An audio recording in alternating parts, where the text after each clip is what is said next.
Seorang suami yang bisa memperlakukan istrinya dengan akhlak yang mulia, maka itu termasuk salah satu sebab utama hatinya bisa terkutuk. Ketika Nabi Musa naik ke lereng itu, ini kisahnya. Tahu-tahu di atas terdengar suara.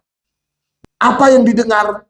Ayya Musa, inni anallah rabbul alamin. Wahai Musa, akulah Allah, Tuhan alam semesta. Nah, di sana Allah mulai berbicara langsung dengan Nabi Musa.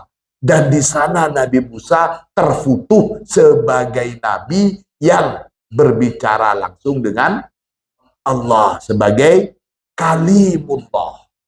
Setelah Nabi Musa selesai waktunya untuk berkhidmat kepada keluarganya, kepada istrinya.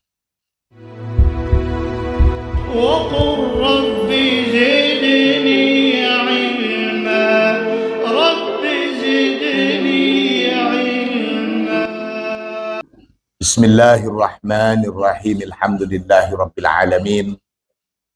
Allahumma salli ala sayyidina Muhammadin al-fatihi lima ughliqa wal khatimi lima sabaqa nasiril haqqi bil haqqi wal hadi ila siratikal mustaqim wa ala alihi haqqa qadrihi wa miqdarihil azim. Rabbi shrah li sadri wa yassir li amri wahlul 'uqdatam min lisani yafqahu qawli, amma ba'du. Rasulullah sallallahu alaihi wasallam bersabda, khairukum li ahlihi wa ana khairukum li ahli.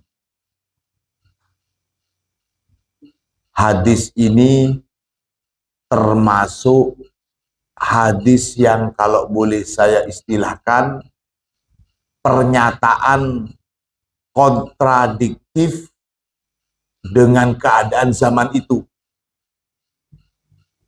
Kita tahu bahwasanya kaum wanita, termasuk juga istri di zaman Arab jahiliyah pada waktu itu, bahkan di zaman Rasulullah pun itu masih sering terjadi bahwasanya orang Arab itu melihat kaum wanita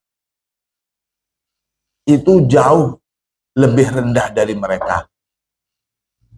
Bahkan kita tahu riwayat kisah bagaimana sahabat Umar itu sampai tertawa dan menangis mengingat apa yang dia lakukan di saat sebelum menjadi muslim. Sahabat Umar sampai mengubur hidup-hidup putrinya. Saking malunya punya anak perempuan.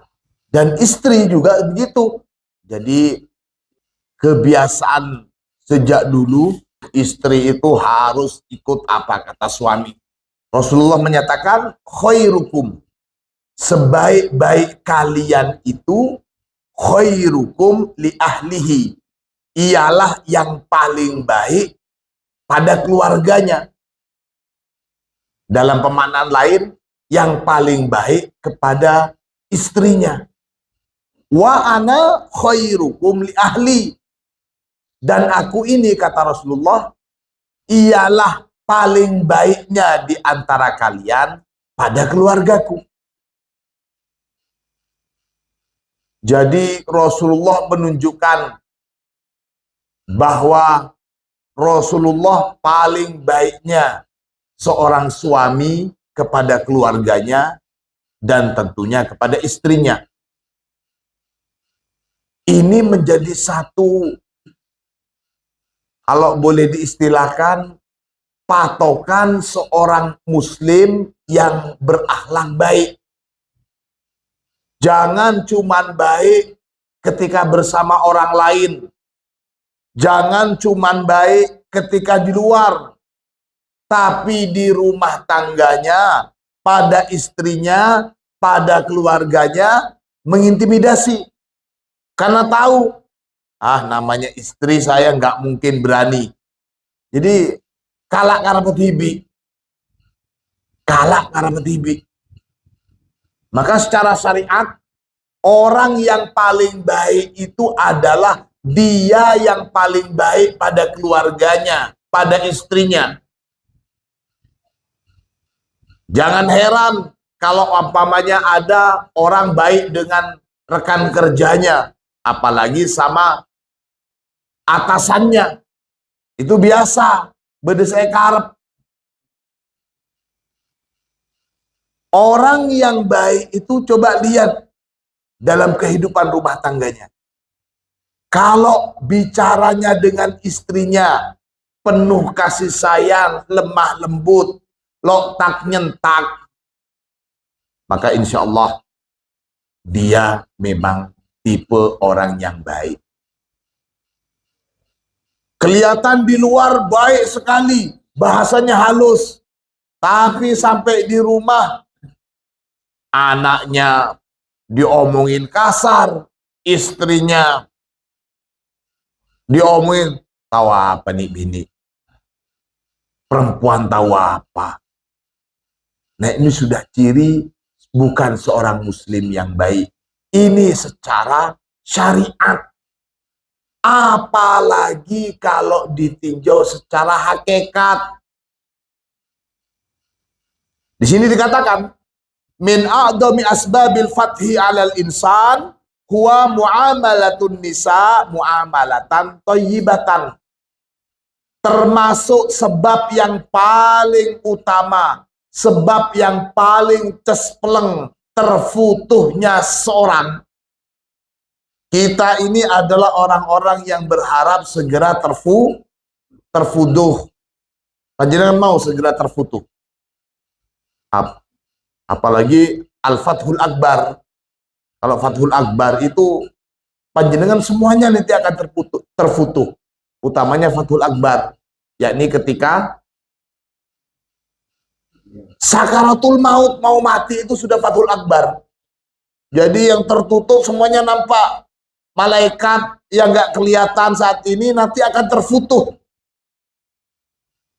Orang yang di sekitarnya nggak tahu apa-apa, yang sedang nazak, yang sedang sakaratul maut itu dia sudah tersingkap hijabnya.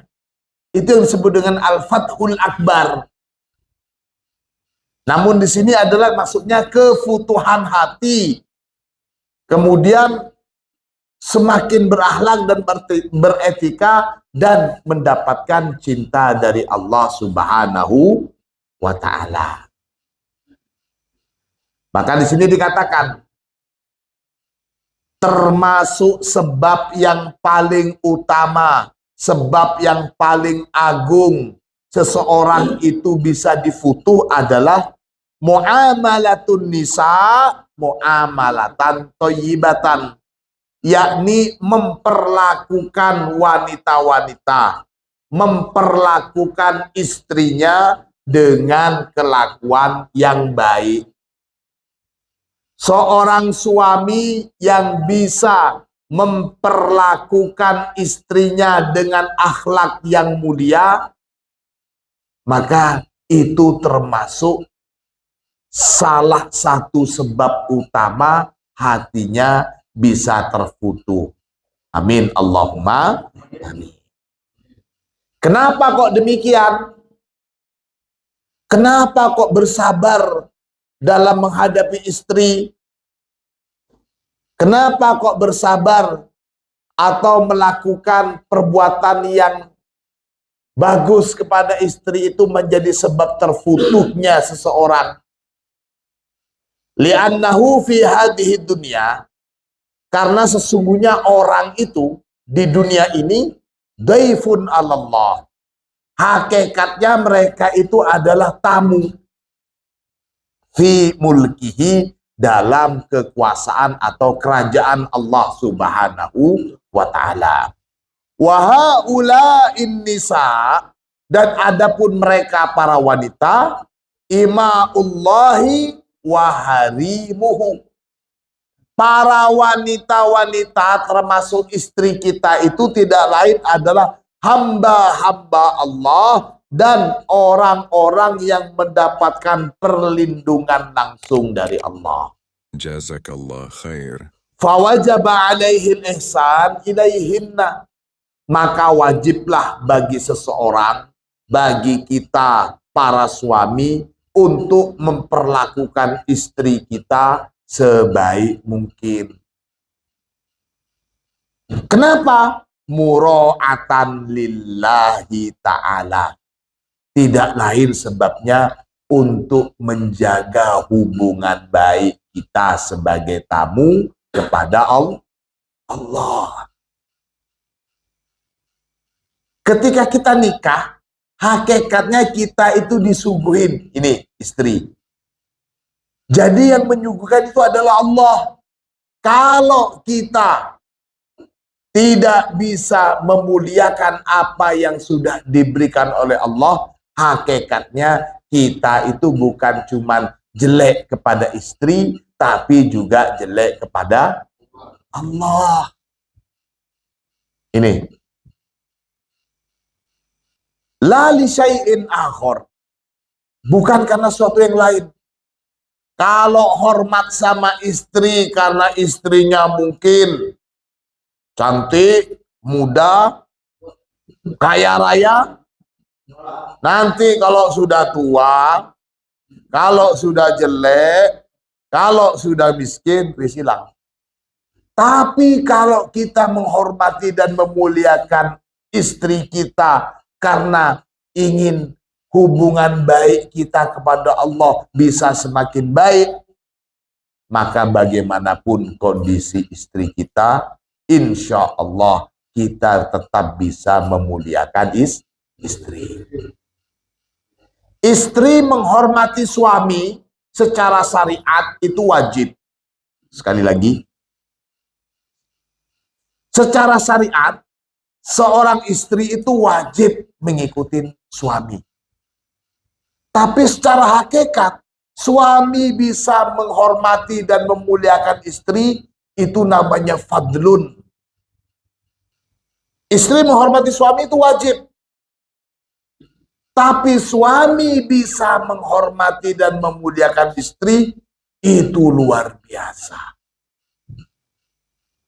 Kita sebagai suami, mungkin kita mempunyai hak dihormatin oleh istri, ditaatin oleh istri. Tapi pernahkah kita berusaha untuk bisa menghormati dan memuliakan istri? Allahumma sholli ala Muhammad. Di sini dicontohkan, alam taro ila Musa alaihi salam. Tidakkah kamu melihat bagaimana kondisi dan keadaan Nabi Musa? Kaifa fatahallahu alaihi hina kana fi khidmati ahli. Bagaimana Allah menfutuh Nabi Musa. Bagaimana Allah menjadikan Nabi Musa sebagai nabi. Sebelum Allah menjadikan Nabi Musa sebagai nabi, apakah kalian tahu? Ini maksudnya. Qala ta'ala, Allah subhanahu wa ta'ala berfirman, falamma qada Musa al-ajala wa sara bi ahlihi anasa min janibit turi naron qala li ahlihim qutu inni anastu naron la'alli atikum minha bi khabar.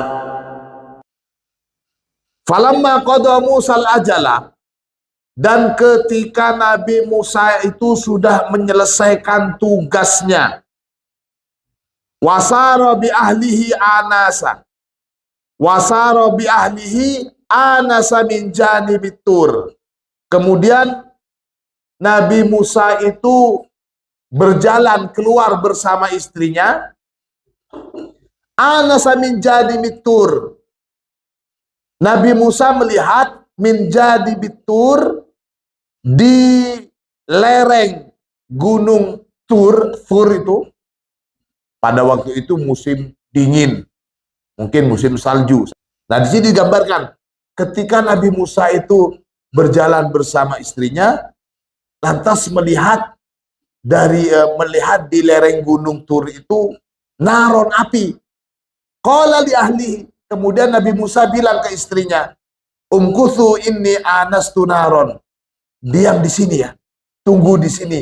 Saya mau mengambil api itu. Jadi sangat dibutuhkan api pada waktu itu.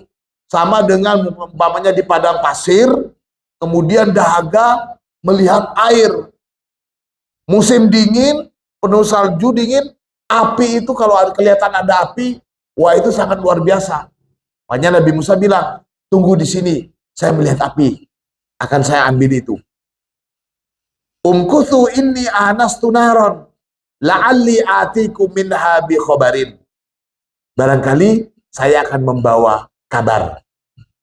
Au jadwatin minan nar, atau sesuluh minan nar. Jadi mungkin saya bisa bawa api itu. La'allakum tastalun. Mungkin nanti bisa menghangatkan. Oh itu ada api, tunggu di sini akan saya ambil. Mungkin ada berita apa, atau setidaknya api itu bisa saya bawa untuk bisa sekedar menghangatkan. Karena dingin sekali, api sangat dibutuhkan. Falamma ataha nudiya min syati'il wad. Dan ketika Nabi Musa sudah sampai di lereng gunung itu, nudiya min syati'il wad. Ada suara. Artinya Nabi Musa dipanggil, diseru min syati'il wad, dari tepian lembah. Al-aymanil buk'ah. Dari tepian lembah yang sebelah kanan, fil buk'atil mubarakah, di dalam sebatang pohon, atau model seperti tonggakan kayu, ada suara. Fil buk'atil mubarakati minas syajarah. Ketika Nabi Musa naik ke lereng itu, ini kisahnya. Tahu-tahu di atas terdengar suara. Di sini disebutkan posisi suara itu dari tepian lembah yang sebelah kanan di dalam satu bongkahan kayu dari pohon begitu. Apa yang didengar? Ayya Musa inni anallah rabbul alamin. Wahai Musa, akulah, inni anallah, akulah Allah, Tuhan alam semesta. Nah, di sana Allah mulai berbicara langsung dengan Nabi Musa. Dan di sana Nabi Musa terfutuh sebagai nabi yang berbicara langsung dengan Allah sebagai kalimullah. Terfutuh Nabi Musa. Di Al-Quran jelasin, setelah Nabi Musa selesai waktunya untuk berkhidmat kepada keluarganya, kepada istrinya. Jadi ada batas waktunya. Sebelum itu Nabi Musa masih belum menjadi nabi. Saat dicoba untuk tetap terus berkhidmat pada keluarganya. Wafil hadis, dan di dalam satu riwayat hadis Rasulullah Sallallahu Alaihi Wasallam bersabda, Istausu bin nisa, berwasiatlah kalian pada wanita-wanita, berilah wasiat pada istri-istri kalian.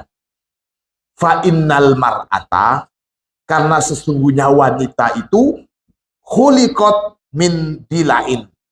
Wanita itu tercipta dari tulang.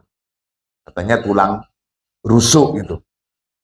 Wa inna a'waja syai'in fid dilai a'lahu. Dan sesungguhnya paling bengkoknya sesuatu di tulang itu a'lahu, yakni bagian atasnya. Fa indahatta tukimuhu kasartahu. Kalau kamu berusaha untuk meluruskan tulang itu, kalau kamu berusaha ngajarin atau nasihatin istri dengan keras, kasar tahu, maka sebenarnya kamu sudah mematahkan tulang itu. Wa in tarok tahu, tapi kalau kalian biarkan istri kalian tidak diajarin, tidak dididik, lam yazal a'waj, maka ia tetap bengkok. Fastausu bin nisa, maka berwasiatlah. Tanya bagaimana caranya memberikan wasiat kepada wanita-wanita. Gitu. Wa fi riwayatin, dan di dalam riwayat hadis lain, innama khuliqatil mar'atu min dilain a'waja. Sesungguhnya wanita itu tercipta dari tulang rusuk yang bengkok. Falan tusahibaha illa wa fiha iwajun. Falan tusahiba, dan tidaklah kamu itu bisa menemani si wanita illa wa fiha iwajun, kecuali memang akan terdapat kebengkokan. Fa in dhahabta tuqimuha kasartaha. Kalau kamu berusaha keras untuk meluruskan wanita kamu, istri kamu, maka kamu kasartaha, kamu akan mematahkan. Wa kasruka laha tolakuha, dan upaya kamu membengkokkan istri kamu itu tidak lain tolakuha, itu merupakan talaknya. Jadi hati-hati. Bukan cuma pakai akal kalau dengan istri itu, dengan wanita itu. Harus pakai perasaan juga. Kalau sudah bicara kemudian kita nggak mendengarkan bagaimana reaksi mata, bagaimana reaksi lisannya, kita nggak peduli. Wah, ini berarti tidak mau tahu dengan urusan wanita. Dilihat ketika bicara. Apa maksudnya ini? Kita yang lebih tahu keluarga kita, yang lebih tahu istri kita, sudah berpuluh-puluh tahun kumpul. Gini bobotan. Ini. Waqad kana azwajun Nabi sallallahu alaihi wasallam, ada beberapa istri Nabi itu yuraji'nahu al-qaula wa tahjuruhu ihdahunna yauman ilal lail. Ada sebagian istri Nabi itu yuraji'nahu. Maksudnya di sini kalau disuruh oleh Rasulullah itu gak langsung melakukan. Yatabata'na fi tanfidi awamiri. Yuraji'na al-qaul wa tahjuruhu ihdahunna yauman ilal lail. Kalau disuruh oleh Rasulullah pasti ada jawaban untuk tidak langsung mengerjakan. Ini maksudnya. Wa tahjuruhu ihdahunna yauman ilal lail. Nah, ini sampai ada kisah gini. Ada juga istri Nabi yang menolak saat diajak untuk melakukan hubungan badan dengan istri, dengan Nabi. Ada sebagian. Wa dafa'at ihdahunna fi sadrihi fazajrathu ummuhu faqala da'iha fa innahunna yasna'na akthar min hada. Ada yang artinya melawan Rasulullah, dikasih tahu melawan, terus orang tuanya nggak terima. Kamu ke Rasulullah kok dilawan? Jadi ada mertuanya Rasulullah yang marahin anaknya itu karena melawan Rasulullah. Jawaban Rasulullah, sudah biarin saja, nggak apa-apa. Karena sesungguhnya wanita itu bisa melakukan jauh lebih buruk dari apa yang dia lakukan. Dia sudah termasuk baik. Jadi ada istrinya Rasulullah yang bahasa Melayu itu merajuk ya. Jangan tak paham merajuk itu. Hah? Ya ngalem merajuk itu. Ini ternyata dari bahasa Arab juga itu. Yang ngalem, saking ngalem sampai condong ngelama gitu.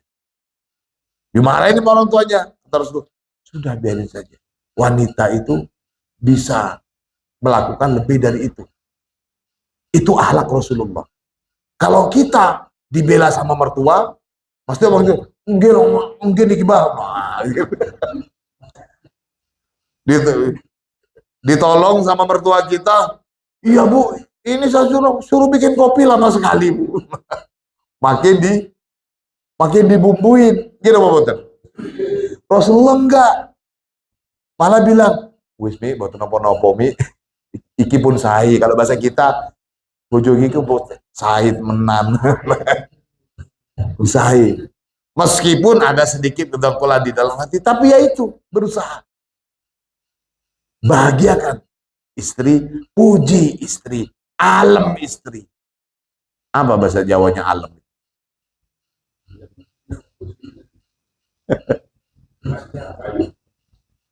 Dan ini menjadi catatan, kalau dalam syariat saja untuk menghormati istri itu satu tanda keislaman yang baik bagi seorang muslim, apalagi di dalam hakikat, apalagi muridnya toriko.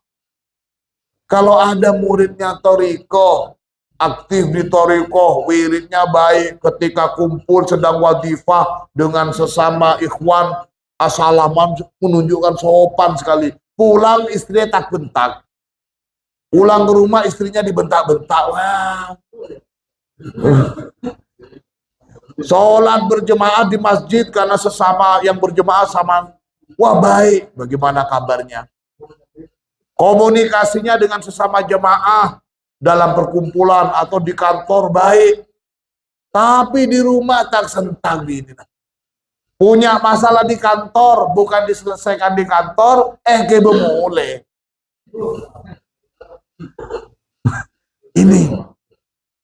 Jadi ini menjadi satu catatan bagaimana Rasulullah itu membanggakan, saya ini paling baik di antara kalian kepada istri-istri saya.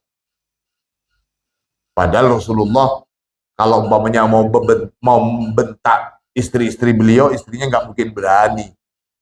Karena langsung dipegang oleh orang tuanya istri-istrinya, pasti dukung Rasulullah punya backingan. Kalau kita umpamanya mertua kita jadi backingan kita, sayang penjenengan nggak di backing sama mertua gitu. Ini contohnya. Maka jangan kita mengandalkan kebiasaan sebagian besar kalangan-kalangan suami. Istri itu apa katanya suami. Ini logika nggak benar. Lebih baik kita dikenal takut istri daripada kita dikenal suami yang suka mengintimidasi istri. Gini Pak Boten? Kalau takutan sama istrinya nggak apa-apa, istri sendiri. Yang nggak boleh itu kalau takut sama istrinya. Kalau istrinya sendiri, kita kok malu dibilang, aduh takutan sama istri. Timbang kamu takut sama istrinya orang. Nah. Ini para hadirin sekalian rahimakumullah, hakikat bagaimana sebenarnya kita memuliakan istri kita, dan itu menjadi satu kebanggaan. Dan dikatakan oleh Rasulullah, sebaik-baik dari kalian itu adalah dia yang paling baik dengan istrinya. Allahumma sholli ala Muhammad. Mudah-mudahan kita termasuk suami-suami yang semakin baik dengan istri-istri kita. Mudah-mudahan kita termasuk suami yang meskipun dibilang takut sama istri tetap ikhlas. Amin Allahumma amin. Demikian pengajian kita, mudah-mudahan ilmu kita bermanfaat. Al-Fatihah. Jazakallah khair.